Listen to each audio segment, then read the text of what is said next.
The world is watching Sudan like it is a faraway fire. A terrible headline. A sad clip. Then we scroll. But in Sudan, this war has turned into a machine. A machine that eats cities. And it feeds on civilians. More than 2.5 years in, Sudan has become the worst humanitarian crisis on earth. Over 12 million people have been pushed from home, not by accident, by design. You see it in the siege tactics. You see it in famine that is man-made. You see it in hospitals being targeted. You see it in the cold, strategic blocking of aid. And now the war has evolved again. It is not just rifles and checkpoints. It is drones crossing the entire span of Africa's third largest country. It is gold funding the engine, and now oil becoming the next prize.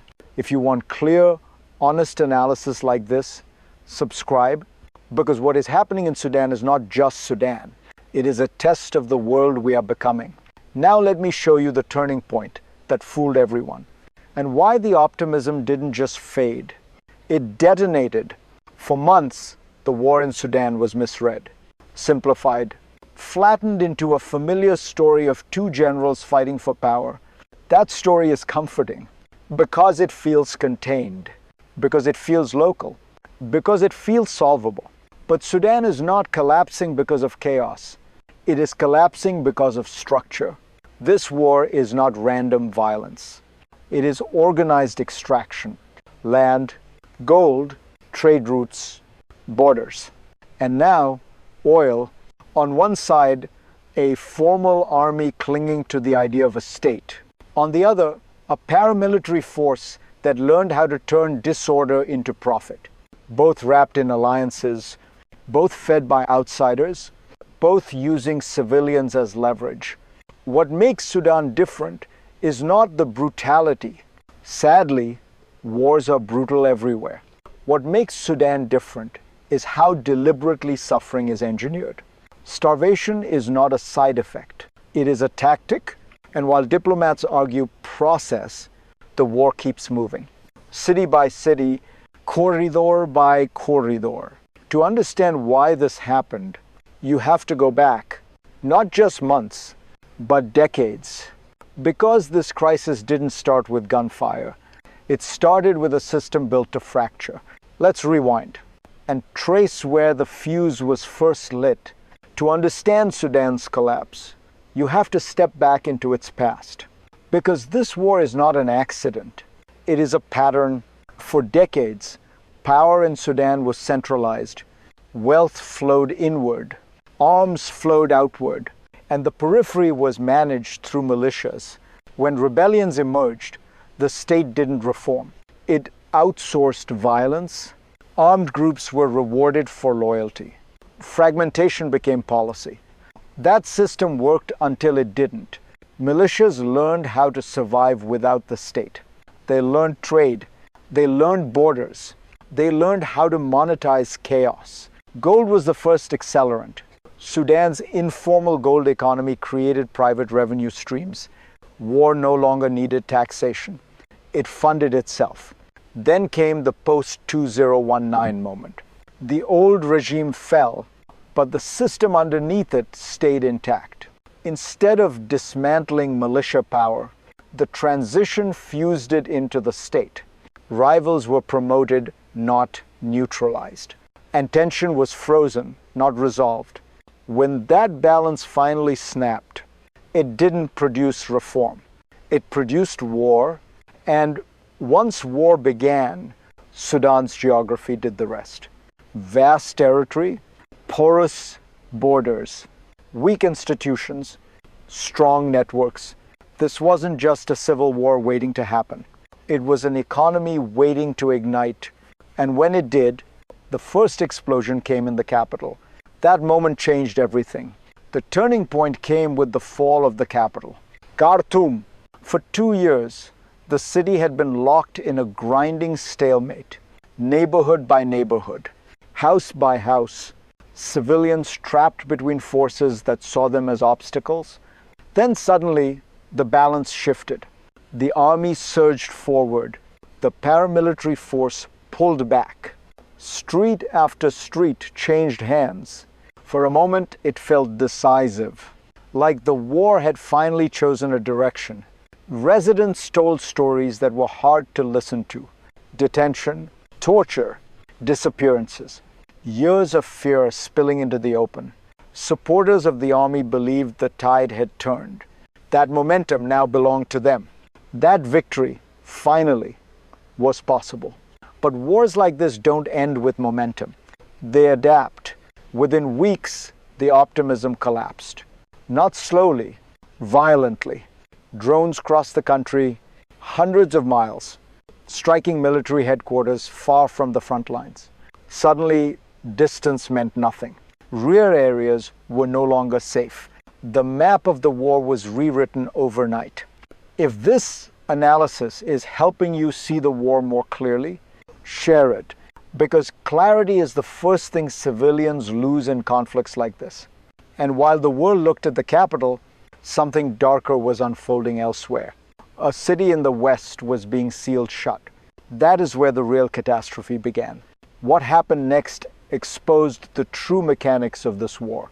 While attention lingered on drones and capitals, the conflict reverted to something older, crueler, more effective, Ziege. In the West, a city was surrounded, not just militarily, economically, humanly. Roads were cut, markets disappeared, aid was blocked with intent. This was not chaos, it was calibration. Food scarcity wasn't incidental, it was engineered. A pressure system designed to force collapse from the inside. Civilians became the battlefield. Their hunger became leverage. Their survival became conditional. At the same time, control of territory stopped being about flags. It became about corridors, supply lines, smuggling routes. Gold had already taught armed groups how to finance war. Now oil facilities began to matter, not just as revenue, but as bargaining chips. And behind all of this sat a hidden truth. This war isn't sustained by ideology. It's sustained by incentives. As long as armed actors can extract value, there is no urgency for peace, only for expansion. That is the system no ceasefire addresses. That no statement condemns. That diplomacy keeps circling but never touches. And when systems like this mature, they don't slow down. They escalate. The next phase didn't arrive quietly. It arrived with fire. And it hit civilians first. When the siege finally lifted, the city was left in ruins. But what happened inside those walls was far worse. The RSF had broken through, but they didn't just win a battle. They unleashed terror. As the city fell, those who tried to escape were hunted down. Fleeing civilians didn't make it out. They were shot in the streets. Massacres were filmed. Torture was documented, and the world watched. But it wasn't until the blood hit the headlines that the international community started to blink. The RSF's brutal actions in El-Fasher became a turning point, but not because anyone was shocked. It became a turning point because the world finally took notice. By then, the RSF had proven something powerful. The war had already shifted. Now, the RSF held the upper hand. And while outsiders struggled to understand the conflict's scope, the RSF advanced. They captured key cities. They controlled territory. But there was one place that would test them: the oil-rich Kordofan region. As the RSF moved forward, they would soon face their greatest challenge yet: the forces that could bring them to the edge of defeat. And that battle would determine whether Sudan's future was already sealed. In the heart of Sudan, the next chapter unfolded. Kordofan, a region already scarred by conflict, now the stage for an all-out struggle. The RSF advanced, eyeing the key city of El-Obeid. But this wasn't just another military objective. It was a symbolic victory, a control point for the future of Sudan. If El-Obeid fell, it would be a blow to the Sudanese military's last stronghold in the region. And again for the RSF's growing dominance. But the battle wasn't just about military strategy. It was about the game of politics and regional influence.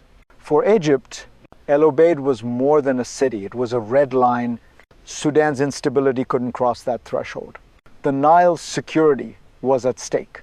And as the RSF advanced, Egypt's posture grew more aggressive.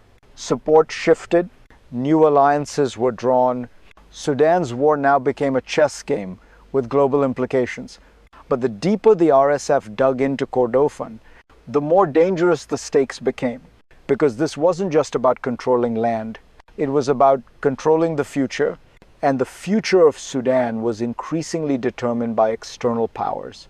With Sudan's fate in the balance, the world watched, not knowing how long before the conflict spiraled into something even bigger.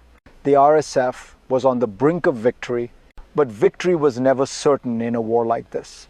As the RSF consolidated control, the global community remained stuck in a diplomatic loop.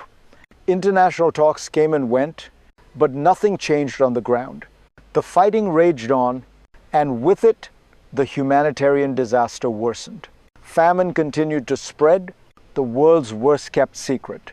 Aid efforts struggled to reach civilians, caught in the crossfire of bureaucracy, hostility, and corrupt forces. By now, the human cost of this war was undeniable. It wasn't just the killing. It was the slow destruction of everything else, the hospitals, the schools, the future, and amid all this suffering, the world's attention shifted elsewhere. Gaza, Ukraine. Tensions escalated globally. Sudan's crisis was relegated to the back pages. Yet, despite the indifference, the war continued its grim march forward, powered by local dynamics, regional rivalries, and an economy built on exploitation. What was the world waiting for?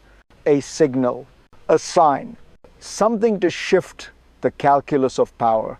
But in Sudan, there were no easy answers, no clean resolution. Only the hard truth that until the underlying systems of violence and profit were dismantled, this war would never truly end.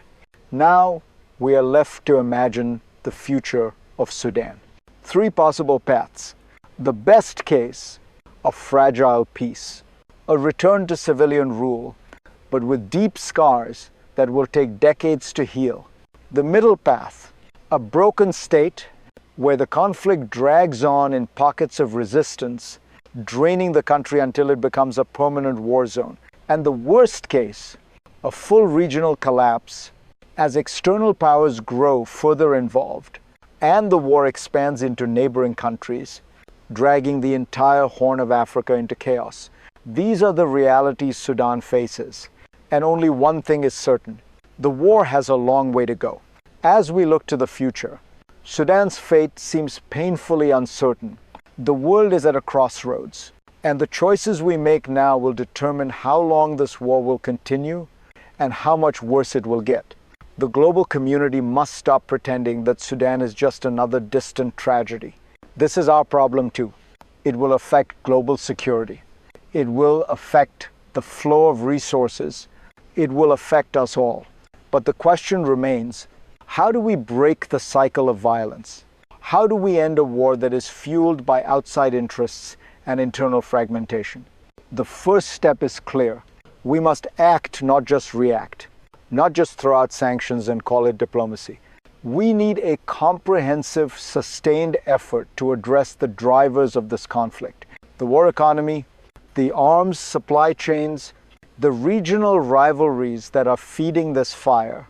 We must shift our approach from humanitarian aid to long-term political solutions.